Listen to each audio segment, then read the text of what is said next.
Welcome back to the channel. Jake here with Doozy Productions, where we're enthusiastic about telling stories and helping you tell yours. Let's get in this clip with James Cameron. Come on. A lot of people ask me, what's the best advice to someone who wants to be a director? And the answer I give is very simple. Be a director. Pick up a camera, shoot something, no matter how small, no matter how cheesy, no matter whether your friends and your sister star in it. Put your name on it as director. Now you're a director. Everything after that, you're just negotiating your budget and your fee. So it's a state of mind, is really the point.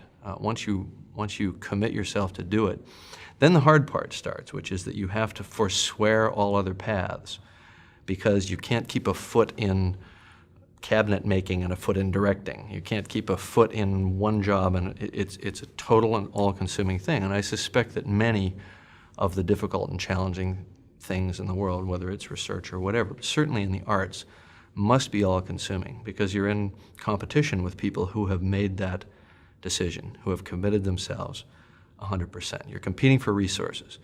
It's a big coral reef, and it's a big food chain, and you're competing for resources. And you're competing against people who have made that commitment. If you don't make the same commitment, you're not going to compete. It's that simple. So I love this point. A couple reasons. It's literally how I've gotten to the point that I'm at now, where I'm making a documentary with professional athletes in New York City, getting paid to travel, filming with guys like Ali Quinto, the number 9 lightweight in the UFC, Ray Longo, a 9-time UFC coach and 2-time UFC champion coach, going on 3 if Jermaine Sterling wins. Champion caliber athletes and coaches. I didn't get to that point without making my first documentary completely with no budget, except for the money I had in my savings account, which was less than $2,000. But that may sound like a lot of money, but by filmmaking standards, $100,000 is not a lot of money. So $2,000 is like chump change, even in the documentary world where budgets are smaller. Purely off of passion, I made my first documentary about my high school baseball team for free. I got all access because I was a manager on the team and the coaches liked me, and I had made some cool content for them before. Told the story on the channel many times.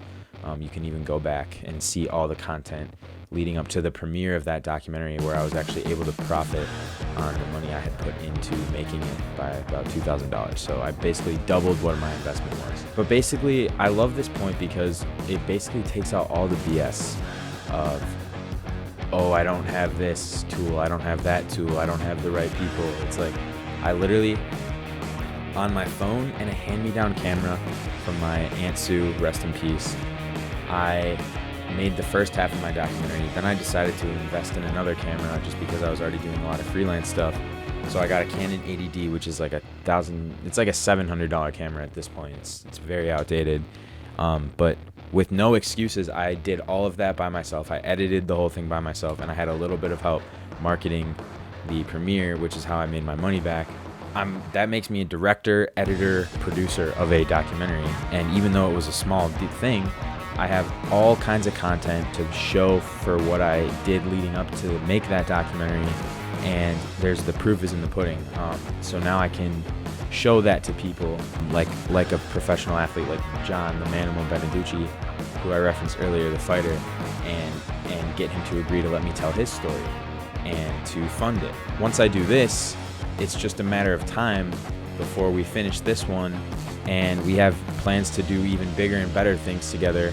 Our goal is to get a Netflix deal, and the same thing that happened with my first documentary to get to the documentary I'm doing now is going to happen from this one to the next one. And it's just, it goes like that. You put your name on something, you knock it out of the park to the best of your abilities, and you keep negotiating higher budgets every time. You keep negotiating higher fees every time. And that's how you get paid. That's how you level up. That's how you get better funds to create better work and work with better people, such and so forth. And that's what we're really focusing on here at Doozy is, telling great stories and also helping other people tell their great stories. And if you want to join this movement that we're starting here, for documentary filmmakers, for short filmmakers, for people who want to get into the narrative space, but subscribe, and share this with a friend who's into it, because all we're going to be doing is every single week dropping tons and tons of value, taking these clips, diving deep into them, showing you vlogs of behind the scenes of our sets, so much more. And it's all predicated on this idea of telling stories. I believe the human experience so deeply involves telling stories. And I'll make another video about that separately, but it's really what we focus on here. And I really think that if you want to tell stories, this piece of advice here by James Cameron is the way to go, because it cuts out all the nonsense. He said this 20 years ago when this clip was filmed, before there was iPhones that shoot 4K 120 frames per second, before there was the iPhone 12 Max Pro that shoots basically DSLR level photos, and before we had cameras that shoot 6K for less than $3,000. I mean, the list goes on and on.